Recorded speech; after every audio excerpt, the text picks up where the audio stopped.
నా పేరు బండి నరేష్. ఏం చేస్తుంటారన్న? ఆటోనా? ఆటో. ఎప్పటి నుండి అన్న? నేను 10 years నుంచి.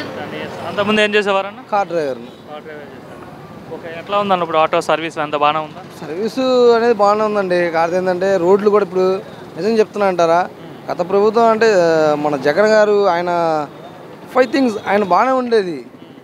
ఒక ఆయనలో కొన్ని మైనస్లు ఉన్నాయి. అది ఆయన ఆయన చెప్పేంత వయసు మంది కాదు. ఆయన తెలుసుకోలేకపోయాడు. మనం చేసేది ఏం లేదు. సమాజం ఏంటంటే ఇప్పుడు ఉన్న ప్రభుత్వం ఏంటంటే రోడ్లు కానీ ఇప్పుడు మీరు నమ్మరు, నేను వచ్చి విజయవాడ వచ్చి నా 25 years ఉంది. మాది పల్నాడు జిల్లా. నేను విజయవాడ వచ్చి 25 years రైల్వే స్టేషన్ రోడ్డు ఇవాళ చూడండి. రోడ్ల విషయంలో మటుకి బాబు గారు ఓకే, నేను ఒప్పుకున్నాను. నేను పార్టీ పరంగా వైసీపీయే, నేనైతే వైసీపీ పక్కా వైసీపీ. కానీ బాబు గారి పరిపాలన అనేది కొంచెం అడ్మినిస్ట్రేషన్ బాగుంటుంది. ఇప్పుడు క్రమశిక్షణ కానీ ఎక్కడైనా బాగానే ఉంది. రోడ్లు బాగానే కొన్ని వందలు ఆయన కూడా మన ఉన్నాయి కదా పథకాలు అమలు చేస్తే బాగుంటుంది అనిపిస్తుంది.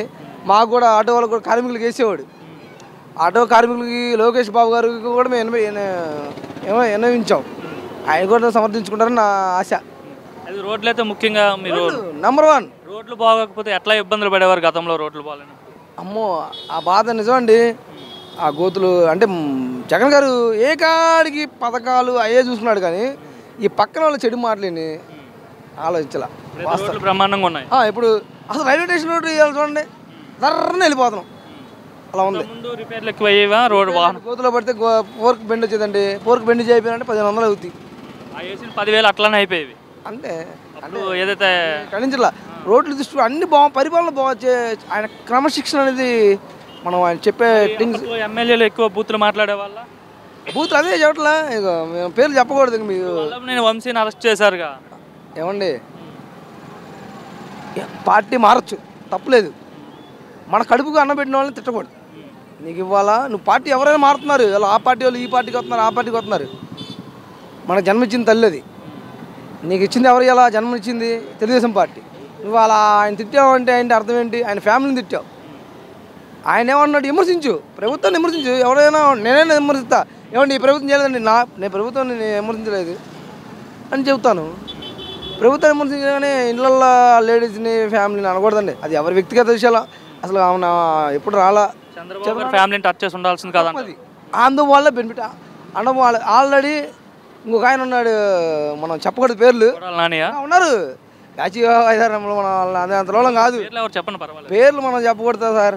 కొడాలని, రోజా, పేరు నాని అందరూ ఉన్నారు పెద్దవాళ్ళు. మనం వాళ్ళకి చెప్పేంతలో కాదు. వాళ్ళు తెలియదే ఏంటి? విమర్శించు. నువ్వు ఏ పెద్దలో ఏం చేసావని బూతులు పెట్టడం ఎందుకు? నువ్వెంత బాలకృష్ణ ఎంత తప్పది. ఫ్యామిలీ ఎవరినైనా వైసీపీ అయ్యిండు కూడా ప్రజెంట్ గవర్నమెంట్ బాగుందని చెప్తున్నారు. రోడ్లు బాగానే చెప్తున్నారు. నేను పక్క నా బండి మీద వైసీపీ చూడలేదు ఆల్రెడీ. నా బండి నా ఆటో అదిగో జై జగన్, నా జై జగన్. కానీ ఏంటంటే పద్ధతి పరంగా జై జగన్ అని రాసుకున్నారు ఉంటుంది నా బండి. విమర్శ ఆయన ఒకటి నేను పక్కా ఎమ్మెల్యే గారితో ఫోటో దిగి కూడా ఉన్నాయి. మా ఎమ్మెల్యే మల్లాష్ని గారు కూడా బాగానే ఆయన ఆపదండి. మమ్మల్ని వర్కర్ల విషయంలో కూడా ఆయన బాగానే చూసుకున్నాడు. నేను దానికన్నా నోరు చాటండి మా విష్ణు గారు. ఎప్పుడు ఎవరిని అలాగా రాజకీయంగా మాట్లాడతాడు కానీ అమ్మ పర్రె ఆడు ఈడు అన్నీ అది కరెక్ట్ కాదు. వయసును గౌరవించాడు ఆయన. మిగతా జగన్ గారు ఏం చేశాడు? విష్ణు గారిని ఉండొచ్చుగా. వెల్లంపల్లి గారిని తీసుకొచ్చి మళ్ళీ ఎట్లా ఇవాళ మా సెంటర్ గెలిచేది. అది మనం చేసేది ఏం లేదు. తప్పులు చేయడం వల్ల జగన్ ఓడిపోయాడు. కొన్ని ఆయన చేసిన థింగ్స్ ఏంటంటే ఆయన అనుభవం మనం చెప్పలేం. వాళ్ళ ఆలోచనలు ఏమున్నాయో మనకు తెలీదు. మన ఆలోచనలు ఏంటంటే కొన్ని ఇదిగా ఉంటాయి. నేను కష్టపడి జీవిని మనం వాళ్ళు చెప్పే అందువల్ల కాదు.